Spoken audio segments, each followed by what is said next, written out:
नमस्कार दोस्तों, स्वागत है आप सभी का आपके अपने YouTube channel online study D और आज हम देखने वाले हैं यहाँ पर बाल विकास एवं शिक्षा शास्त्र के 125 अति महत्वपूर्ण प्रश्न जो कि उपयोगी होंगे आपकी आने वाली टेट एग्जाम के लिए। तो आइए स्टार्ट करते हैं और देखते हैं आज के हमारे बाल विकास एवं शिक्षा शास्त्र के 125 अति महत्वपूर्ण प्रश्न, ऐसे प्रश्न जो अक्सर एग्जाम में पूछे जाते हैं, जिनसे अक्सर क्वेश्चन बनते हैं, वही क्वेश्चन आज के इस वीडियो में आपको मिलने वाले हैं। तो आइए स्टार्ट करते हैं। यहाँ पर सबसे फर्स्ट क्वेश्चन की बात करते हैं जो अक्सर कई बार परीक्षा में पूछा जा चुका प्रश्न है और बहुत बार पूछा जाता है। ये प्रश्न बच्चे की बौद्धिक विकास की 4 विशिष्ट अवस्थाओं की पहचान। तो अक्सर आपने क्वेश्चन देखा होगा, 4 विशिष्ट अवस्थाओं से क्वेश्चन बनता है जो कि जीन पियाजे के द्वारा दी गई 4 विशिष्ट अवस्थाएं हैं। तो इनके बारे में पूछा जाता है कि ये किसने दी है ये 4 अवस्थाएं, या फिर इन अवस्थाओं के उम्र पूछ लिया दी है कि कौन कौन सी अवस्था किस उम्र में होती है। तो बहुत अच्छा प्रश्न है। आगे बढ़ते अगला प्रश्न, परिवार एक साधन है। ये प्रश्न भी अक्सर पूछा जाता है, जहां पर परिवार और विद्यालय, औपचारिक अनौपचारिक, इस प्रकार से साधन पूछे जाते हैं। तो देखिए, परिवार जो साधन है ये शिक्षा का एक अनौपचारिक साधन है और विद्यालय औपचारिक साधन है। तो अक्सर इस प्रकार के प्रश्न जो हैं औपचारिक और अनौपचारिक साधन शिक्षा के जो हैं उनसे भी प्रश्न मिलता है। उसी प्रकार से एजेंसी से संबंधित प्रश्न भी बन जाते हैं कि जैसे प्राथमिक एजेंसी और द्वितीयक एजेंसी। तो आगे बढ़ते हैं अगले प्रश्न की ओर। एक शिक्षक विद्यार्थियों में सामाजिक मूल्यों को विकसित किस तरह से कर सकते हैं।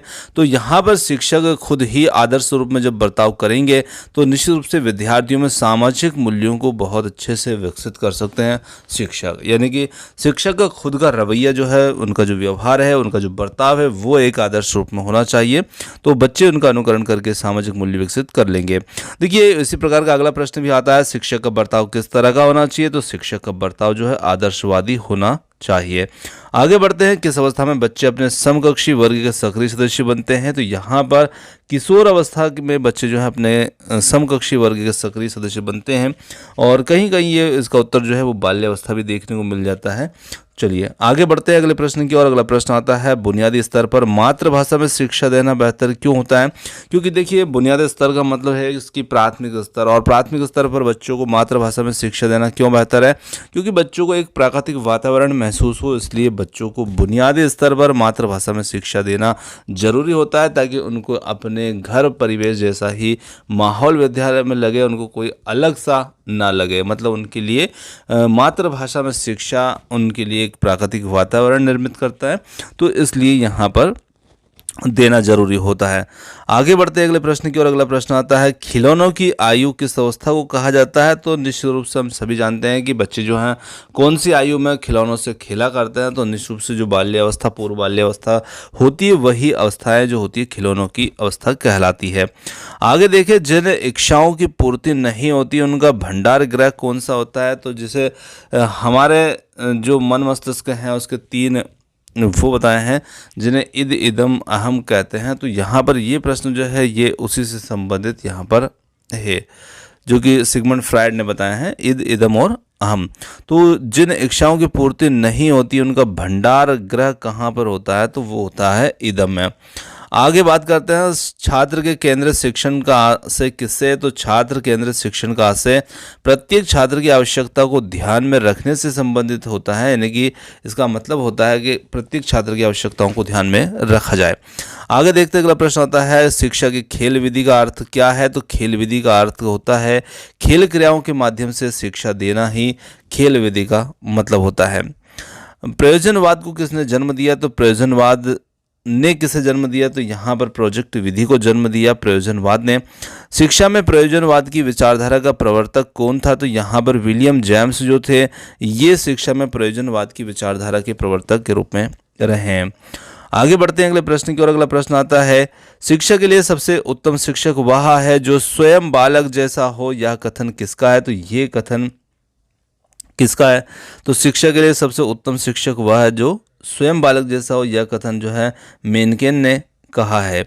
आगे बढ़ते हैं अगले प्रश्न की ओर। शिक्षक आचार संहिता क्या है। तो शिक्षक आचार संहिता क्या होगी। शिक्षकों के मानक व्यवहारों की सूचक पुस्तिका जो है उसे शिक्षक आचार संहिता कहा गया है। शिक्षक की योग्यताओं, प्रयासों एवं उसके व्यवहार का सही मूल्यांकन किसके द्वारा किया जाता है? तो देखिए यहाँ पर शिक्षक की योग्यता की बात हो रही है, शिक्षक के प्रयास की बात हो रही है, शिक्षक के व्यवहार की बात हो रही है, तो उसका मूल्यांकन, सही मूल्यांकन कौन करते हैं? तो उसका सही मूल्यांकन उसके छात्र, उसके विद्यार्थी जो होते हैं वो करते हैं। तो यहाँ पर उसके छात्र उसका उत्तर होगा। छात्रों में वैज्ञानिक दृष्टिकोण उत्पन्न किया जा सकता है, तो यहाँ पर किसके माध्यम से कर सकते हैं? तो तर्क संगत विचारों के प्रस्तुतिकरण के द्वारा हम छात्रों में वैज्ञानिक दृष्टिकोण को उत्पन्न कर सकते हैं।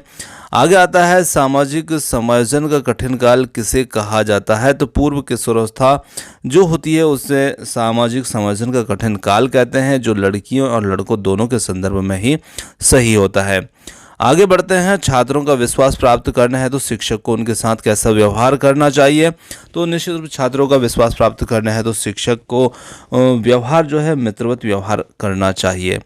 आगे बढ़ते हैं अगले प्रश्न की ओर। बालकों की सोच अमूर्तता की अपेक्षा मूर्त अनुभव एवं प्रत्यय से होती है, यह अवस्था कौन सी होती है? तो ये अवस्था जो होती है 7 से 12 वर्ष की अवस्था होती है। गिलफोर्ड ने अभिसारी चिंतन पद का प्रयोग किसके समान अर्थ में किया है? तो यहाँ पर गिलफोर्ड ने अभिसारी चिंतन पद का प्रयोग जो है वो सृजनात्मक चिंतन के पद के अर्थ में किया है। आगे बढ़ते हैं, अगला प्रश्न आता है यहाँ पर, बुद्धि का त्रिग बिंदु सिद्धांत किसने दिया? काफी महत्वपूर्ण प्रश्न है। बुद्धि का त्रिग बिंदु सिद्धांत किसने दिया है? तो ये सिद्धांत स्टर्नबर्ग ने दिया है और इन्होंने बुद्धि को 3 भागों में बांटा है, जो कि विश्लेषणात्मक बुद्धि, व्यावहारिक बुद्धि और सृजनात्मक बुद्धि के रूप में बांटा है। और इनका जो सिद्धांत है उसे बुद्धि का त्रिक सिद्धांत भी कहा जाता है। आगे देखते हैं, जीन पियाजे के अनुसार बुद्धि क्या है? तो जीन पियाजे के अनुसार बुद्धि जो है वातावरण के साथ अनुकूलन करने की प्रक्रिया है। सब मनोवैज्ञानिकों ने अपने अपने हिसाब से बुद्धि की परिभाषाएं दी, तो यहाँ पर हम जो परिभाषा अभी देख रहे हैं ये जीन पियाजे के अनुसार है, यानी कि बुद्धि वातावरण के साथ अनुकूलन करने की प्रक्रिया या योग्यता है, ये सा मानना जीन पियाजे का था। आगे देखिए, अल्फ्रेड बीने के अनुसार बुद्धि के प्रकार बताइए। तो अल्फ्रेड बीने के अनुसार बुद्धि के 4 प्रकार हैं। इन्होंने बुद्धि का जो बताया है, परिभाषित किया है, वो 4 शब्दों से मिलकर बनी होती है। इनके अनुसार ज्ञान, आविष्कार, निर्देश, आलोचना आदि इन 4 शब्दों से मिलकर के बुद्धि बनी होती है। आगे बढ़ते हैं अगले प्रश्न की ओर। टर्मन के अनुसार बुद्धि की क्या परिभाषा है? तो टर्मन के अनुसार बुद्धि अमूर्त विचारों के बारे में सोचने की योग्यता है। आगे बढ़ते हैं, स्टर्न के अनुसार बुद्धि की परिभाषा क्या है? तो स्टर्न के अनुसार बुद्धि एक सामान्य योग्यता है जिसके द्वारा व्यक्ति नई परिस्थितियों के साथ में समायोजन करता है, और ये परिभाषा देने वाला स्टर्न है। बंकिंघम के अनुसार बुद्धि की क्या परिभाषा है? तो इनके अनुसार परिभाषा जो है सीखने की शक्ति ही बुद्धि है, ये परिभाषा दी है इन्होंने बुद्धि की। और वेस्लर के अनुसार बुद्धि की परिभाषा देखें तो यहाँ पर वेस्लर के अनुसार बुद्धि किसी कार्य को करने की, तार्किक चिंतन करने की, वातावरण के साथ समायोजन करने की सामूहिक योग्यता है। तो यहाँ पर तीनों बातें उन्होंने जोड़ दी है, कार्य करने की क्षमता, तार्किक चिंतन करने की और वातावरण के साथ समायोजन करने की सामूहिक योग्यता बुद्धि है। सामान्यतः बुद्धि के प्रकार कितने होते हैं? तो सामान्यतः बुद्धि जो होती है 3 प्रकार की होती है, अमूर्त बुद्धि, मूर्त बुद्धि और सामाजिक बुद्धि। ये जो बुद्धि के प्रकार बताए हैं इन्होंने। आगे देखते हैं यहाँ पर, यांत्रिक बुद्धि या स्थूल बुद्धि किसे कहते हैं? तो मूर्त बुद्धि जो होती है उसी को यांत्रिक बुद्धि या स्थूल बुद्धि कहा जाता है। इसी के साथ में स्पीयरमैन ने बुद्धि की क्या परिभाषा दी है? तो इन्होंने दी है कि स्पीयरमैन के अनुसार बुद्धि तार्किक चिंतन करने की योग्यता है। तार्किक चिंतन करने की योग्यता को बुद्धि कहा है स्पीयरमैन ने। मनोवैज्ञानिक शब्द का प्रयोग करने वाला पहला व्यक्ति कौन था? तो रुडोल्फ गाइकल जो थे 1590 इन्होंने मनोविज्ञान शब्द का पहला प्रयोग करने वाले थे।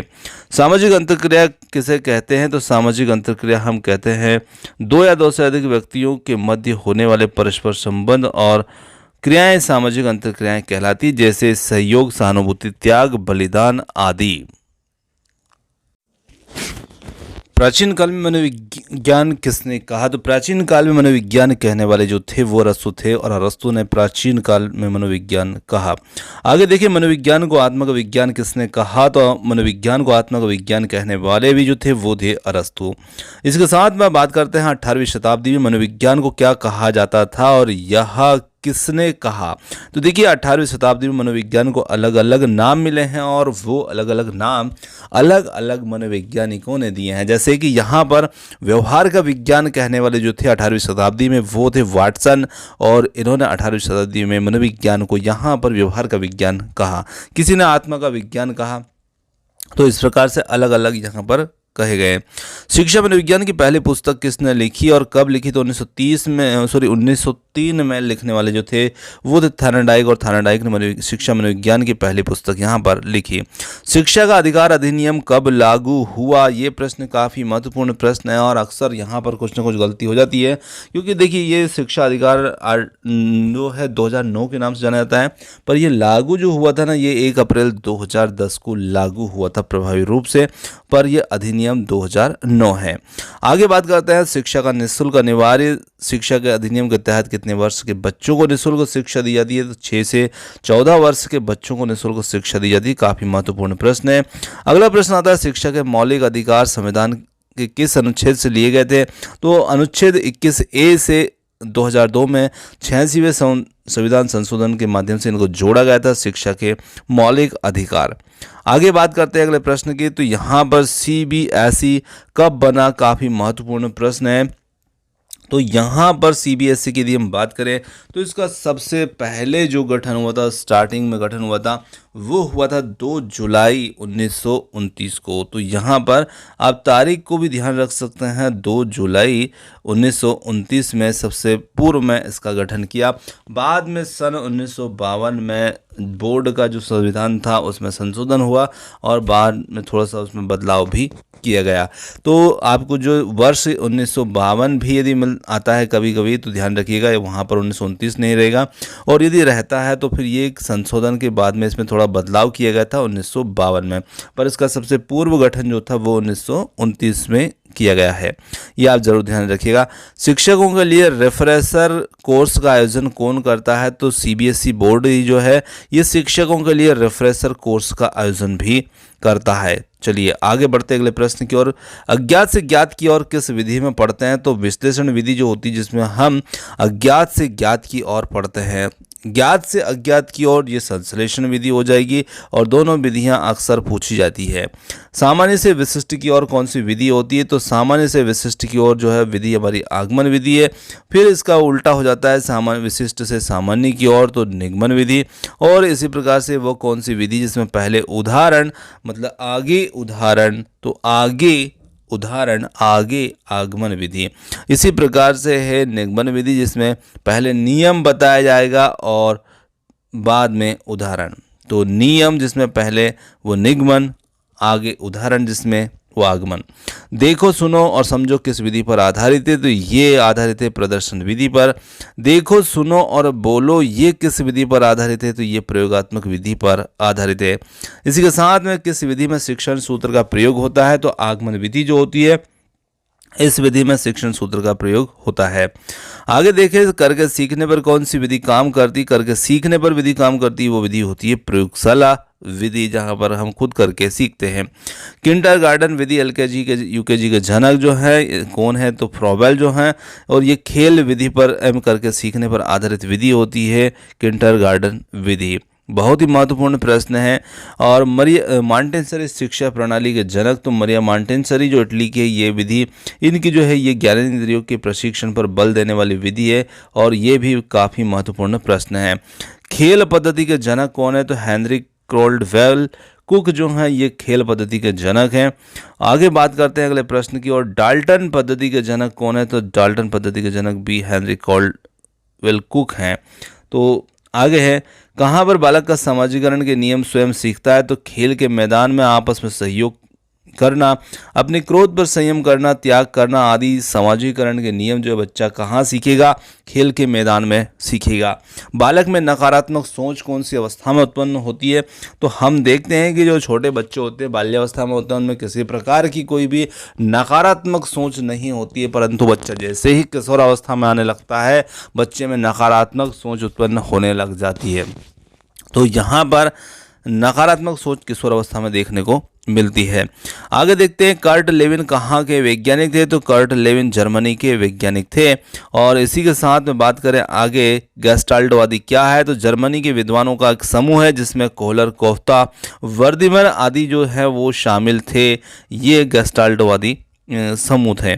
कर्ट लेविन किस संप्रदाय के समर्थक थे, तो कर्ट लेविन यहाँ पर संज्ञानवादी संप्रदाय के समर्थक थे। क्षेत्र सिद्धांत को किस किस नाम से जाना जाता है, तो संज्ञानात्मक क्षेत्र सिद्धांत के नाम से, स्थान मनोविज्ञान सिद्धांत, बाल दिशा मनोविज्ञान के नाम से आदि जानते हैं क्षेत्र सिद्धांत को। चलिए आगे यदि हम देखें अगले क्वेश्चन को, तो यहाँ पर कर्ट लेविन के क्षेत्र सिद्धांत में क्षेत्र का क्या अर्थ है, तो कर्ट लेविन का जो सिद्धांत है क्षेत्र सिद्धांत, उसमें क्षेत्र का क्या मतलब है, तो क्षेत्र का मतलब यहाँ पर होगा जीवन के विभिन्न क्षेत्र, जैसे शिक्षा का क्षेत्र, स्वास्थ्य के क्षेत्र और अन्य क्षेत्र जो होते हैं, जैसे अधिगम का क्षेत्र, कोई भी क्षेत्र कह सकते हैं। अधिगम का श्रेणीक्रम सिद्धांत जो है ये किसने दिया, तो अधिगम का श्रेणीक्रम सिद्धांत जो देने वाले हैं वो है रॉबर्ट गेने, जिन्होंने ये सिद्धांत दिया है। आगे बढ़ते अगले प्रश्न की ओर। रॉबर्ट गेने किस संप्रदाय के समर्थक थे, तो ये संज्ञानवादी संप्रदाय के समर्थक थे। रॉबर्ट गेने कहाँ के वैज्ञानिक थे, तो ये अमेरिका के वैज्ञानिक थे।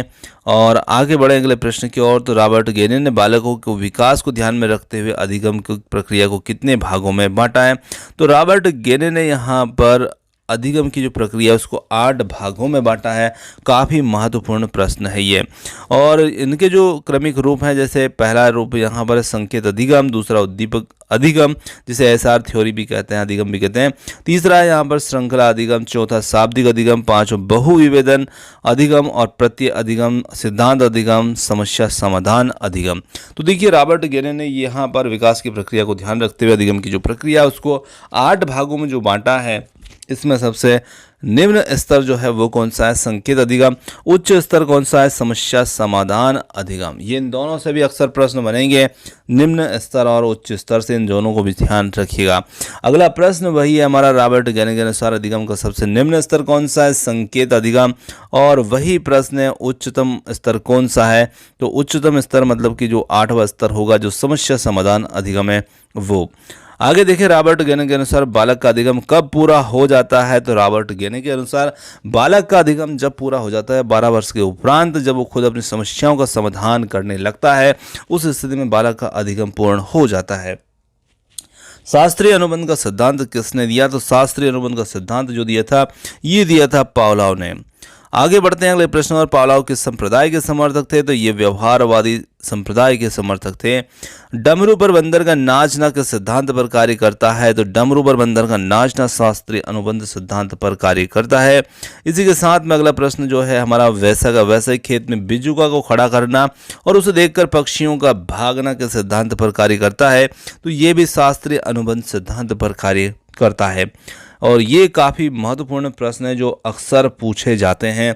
सुल्तान नाम के चिंपैंजी पर प्रयोग किसने किया, तो ये कोहलर ने प्रयोग किया था। इसी के साथ में कोहलर किस संप्रदाय के समर्थक थे, तो ये संज्ञानवादी संप्रदाय के समर्थक थे। आगे बढ़ते हैं, चूहे पर अपना प्रयोग किस वैज्ञानिक ने किया, तो चूहे पर अपना प्रयोग जो किया था वो किया था स्किनर ने।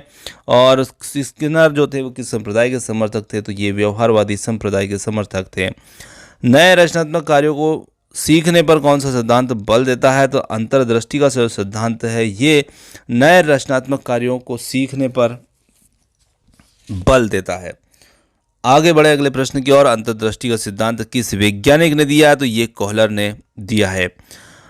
मानसिक रूप से मंद बालकों को सीखने पर कौन सा सिद्धांत उपयोगी होता है, तो देखिए मानसिक रूप से मंद बालकों को सीखने पर जो सिद्धांत उपयोगी होगा वो होगा शास्त्रीय अनुबंध का सिद्धांत। आगे देखें संज्ञानात्मक सिद्धांत किसने दिया, तो संज्ञानात्मक सिद्धांत जो है वो दिया है ब्रूनर ने। ब्रूनर किस संप्रदाय के समर्थक थे, तो ये संज्ञानवादी संप्रदाय के समर्थक थे। कौन सा सिद्धांत जीव विधि के हर क्षेत्र पर बल देता है, तो वो क्षेत्रीय सिद्धांत जो है ये जीव विधि के हर क्षेत्र पर बल देता है। गेस्टाल्ट का अर्थ क्या है, ये बहुत ही अच्छा प्रश्न है और अक्सर पूछा जाता है गेस्टाल्ट का मतलब क्या होता है। तो गेस्टाल्ट का अर्थ या मतलब जो होता है वो होता है संपूर्ण या समग्र जिसे हम कह सकते हैं या पूर्ण भी कह सकते हैं। प्रतिस्थापन का सिद्धांत किस वैज्ञानिक ने दिया? तो गुथरी ने जो सिद्धांत दिया है उनका सिद्धांत प्रतिस्थापन का सिद्धांत कहलाता है। और स्व सिद्धांत जो देने वाले हैं वो हैं कार्ल रोजर, जिन्होंने स्व सिद्धांत दिया है। आवश्यकता का पद सोपान सिद्धांत देने वाले जो हैं वो है अब्राहम मोस्लो, जिन्होंने आवश्यकता का पद सोपान सिद्धांत दिया है। आगे बढ़ते हैं, अधिगम का अर्थ क्या है? तो अधिगम का अर्थ होता है सीखना। अधिगम का मतलब है सीखना। अधिगम से क्या तात्पर्य है? तो मानव व्यवहार में होने वाला स्थायी परिवर्तन जो है वो अधिगम कहलाता है। आगे बढ़े, अधिगम कब पूर्ण होगा? तो जब हमारे मानव व्यवहार में स्थायी परिवर्तन हो जाए तो हम कहते हैं कि अधिगम पूर्ण होगा। संज्ञान किसे कहते हैं? तो संज्ञान किसी ज्ञान को ग्रहण करना ही संज्ञान कहलाता है। एक कारक सिद्धांत को और किस नाम से जानते हैं? तो एक कारक जो सिद्धांत है इसको राजकीय सिद्धांत के नाम से भी जाना जाता है। और आगे है, बुद्धि का सबसे पुराना सिद्धांत कौन सा है? सबसे पुराना सिद्धांत यहाँ पर रहेगा एक कारक सिद्धांत, जिसे राजकीय सिद्धांत भी कहते हैं। बुद्धि का सबसे पुराना सिद्धांत किसने दिया? तो बुद्धि का सबसे पुराना सिद्धांत स्पीयरमैन ने दिया। स्पीयरमैन जो थे ये कहाँ के निवासी थे? तो ये फ्रांस के निवासी थे। स्पीयरमैन सबसे पहले किस विषय के प्रोफेसर थे? तो ये पहले सांख्यिकी के प्रोफेसर थे और बाद में ये मनोवैज्ञानिक बने। स्पीयरमैन ने बुद्धि का संबंध किससे बताया? तो स्पीयरमैन ने बुद्धि का संबंध बताया है चिंतन के माध्यम से, चिंतन से बताया है। बालकों के भाषाई विकास का क्रम क्या है? तो बालकों के भाषाई विकास का क्रम यानी कि बालक का भाषाई विकास किस क्रम में होता है? तो पहले होता है रुदन यानी कि रोना, क्रोधन, बबलाना, हाव भाव आदि जो हैं ये बालक के भाषाई विकास के क्रम है। बालक किस उम्र में वाक्यों के द्वारा अपनी बात को कह पाते हैं? तो बालक लगभग 5 वर्ष की उम्र में अपनी बात को वाक्यों के माध्यम से कह पाते हैं। बालक सबसे पहले किसकी भाषा पहचानता है? तो निश्चित रूप से माँ की ही भाषा या आवाज़ को वो पहचानता है सबसे पहले। पर्यटन विधि के जनक कौन है? तो पर्यटन विधि के जनक यहाँ पर है पेस्टोलॉजी, पर्यटन विधि के जनक। आगे है खोज अनुसंधान ह्यूरिस्टिक विधि के जनक कौन है? तो यहाँ पर आर्मस्ट्रांग जो हैं वो खोज अनुसंधान विधि के जनक हैं। खोज विधि का संबंध किससे है? ये बहुत अच्छा प्रश्न है। देखिए, खोज विधि और एक अन्वेषण विधि दो अलग अलग विधियां हैं और दोनों का संबंध अलग अलग काल से होता है। तो खोज विधि का संबंध रहेगा आपका भूतकाल से और अन्वेषण विधि का संबंध रहता है वर्तमान काल से। तो दोनों को जरूर ध्यान रखिएगा। अन्वेषण विधि के जनक कौन है? तो अन्वेषण विधि के जनक यहाँ पर है आर्मस्ट्रांग। अन्वेषण विधि का संबंध किस काल से है? तो वर्तमान काल से अन्वेषण विधि का संबंध है। पढ़ाने की सबसे अच्छी विधि कौन सी है? तो प्रोजेक्ट विधि जो है पढ़ाने की सबसे अच्छी विधि है। इसी के साथ परियोजना विधि, जिसे हम प्रोजेक्ट पद्धति भी कहते हैं, के जनक कौन है? तो अमेरिका के प्रसिद्ध शिक्षा शास्त्री जॉन डीवी के योग्य शिष्य किलपैट्रिक जो हैं ये परियोजना विधि के जनक हैं। सूक्ष्म शिक्षण माइक्रो टीचिंग के जनक कौन है? तो रॉबर्ट बुश जो हैं ये माइक्रो टीचिंग के जनक हैं। इकाई उपागम मॉरिसन जो है इसके जनक हैं इकाई उपागम के। आगे देखते हैं, शरीर में सबसे मजबूत हड्डी कौन सी होती है? तो हमारे जो जबड़े की हड्डी होती है मंडिबल, जो कि जबड़े में होती है, ये सबसे मजबूत हड्डी होती है। आगे बढ़ते हैं, नवजात शिशु के जन्म के समय नवजात शिशु की त्वचा का रंग कैसा होता है? तो देखिए, जब बच्चे का जन्म होता है तो उस स्थिति में बच्चे का रंग थोड़ा सा हल्का गुलाबी होता है और 15 दिन के बाद में ये त्वचा स्थायी रंग प्राप्त कर लेती है। आगे देखिए, नवजात शिशु कितने घंटे से होता है? तो नवजात शिशु जो है 18 से 20 घंटे, किंतु हर 2 घंटे में जाग करके वो अपनी मांसपेशियों को घुमाता रहता है। बालक का विकास 6 वर्ष की उम्र में लगभग कितने प्रतिशत हो जाता है? तो देखिए, यहाँ पर बालक की आयु 6 वर्ष है और 6 वर्ष में उसका विकास जो है वो 90% हो जाता है। और जब बच्चा 10 वर्ष का हो जाता है तो उसका जो विकास होता है वो लगभग 95% हो जाता है। तो यहाँ पर 6 वर्ष और 10 वर्ष दोनों को जरूर ध्यान रखिएगा, एक में 90% है और एक में 95% है। शिक्षा का अधिकार 2009 के तहत निजी विद्यालय को 25% सीटें आरक्षित करना अनिवार्य है, ये सभी जानते हैं। 12 वर्ष के बालक के मस्तिष्क का भार कितना है और एक स्वस्थ व्यक्ति के मस्तिष्क का भार कितना है? तो 12 वर्ष के बच्चे का है 1260 ग्राम और स्वस्थ वयस्क व्यक्ति के मस्तिष्क का भार होता है 1400 ग्राम। दोनों चीज़ों को आप ध्यान रखिएगा, स्वस्थ वयस्क का भी और बच्चे का भी। तूफान की अवस्था अक्सर आने वाला प्रश्न जो है किशोर अवस्था तूफान की अवस्था कहलाती है। और ये तूफान की अवस्था किशोर अवस्था को किसने कहा? तो स्टैनली हॉल ने ऐसा कहा है किशोर अवस्था को तूफान की अवस्था। नैतिक विकास का सिद्धांत जो है कोलबर्ग ने दिया है, बहुत अच्छा सिद्धांत है कोलबर्ग का नैतिक विकास। मूल प्रवृत्ति का सिद्धांत देने वाले जो हैं मैकडूगल हैं, इन्होंने 14 प्रवृत्तियां बताई हैं मूल प्रवृत्ति के सिद्धांत में। संवेग क्या है? संवेग बहुत अच्छा प्रश्न है। मन की जो उत्तेजित दशा होती है उसी को हम कहते हैं संवेग, जैसे क्रोध। तो यहाँ पर बहुत अच्छा प्रश्न है। व्यक्तिगत स्व सिद्धांत किसने दिया? तो व्यक्तिगत स्व सिद्धांत देने वाले जो हैं वो थानडाइक, इन्होंने व्यक्तिगत स्व सिद्धांत दिया है। सीखने का सिद्धांत भी देने वाले जो हैं वो थानडाइक हैं। और यहाँ पर अगला प्रश्न आता है धनात्मक अंतरण कितने प्रकार का होता है? तो धनात्मक अंतरण जो है वो 3 प्रकार का होता है, क्षैतिज, समांतर या दूसरा है ऊर्ध्व जिसे लंबवत भी कहते हैं, या द्विपार्श्विक तीसरा। तो यहाँ पर क्षैतिज, ऊर्ध्व और द्विपार्श्विक दोनों 3 प्रकार इसके हैं यहाँ पर इसके। आगे बढ़ते हैं। गिलफोर्ड ने सृजनशीलता के 4 तत्व कौन कौन से बताए हैं? तो गिलफोर्ड ने सृजनशीलता के 4 तत्व बताए हैं, लोचशीलता, मौलिकता, अपसारीशीलता, केंद्र विमुख आदि। आगे बढ़ते हैं। वैज्ञानिक गुड ने सृजनशीलता के कितने तत्व दिए हैं? तो वैज्ञानिक गुड ने सृजनशीलता के 5 तत्व दिए हैं जो कि इस प्रकार से हैं, मौलिकता, अनुकूलता, विचारात्मकता, विचारों का साहचर्य या लोचशील या विविध। आगे बढ़ते हैं अगले प्रश्न की ओर। अगला प्रश्न यहाँ पर हमारा नहीं है क्योंकि जो हमने 125 प्रश्न लिए थे 126 हमने देख लिए और वीडियो यहीं समाप्त होता है। आगे अगले क्वेश्चन आपको कैसे लगे कमेंट्स करके ज़रूर बताइएगा। और वीडियो पसंद आए तो वीडियो को लाइक, शेयर, चैनल को सब्सक्राइब ज़रूर कीजिएगा क्योंकि इसी से हमारा थोड़ा सा मनोबल बढ़ता है। और आपने जो समय दिया उसके लिए बहुत बहुत धन्यवाद। Thanks for watching. मिलते हैं जल्दी ही एक और नए किसी वीडियो के साथ। धन्यवाद।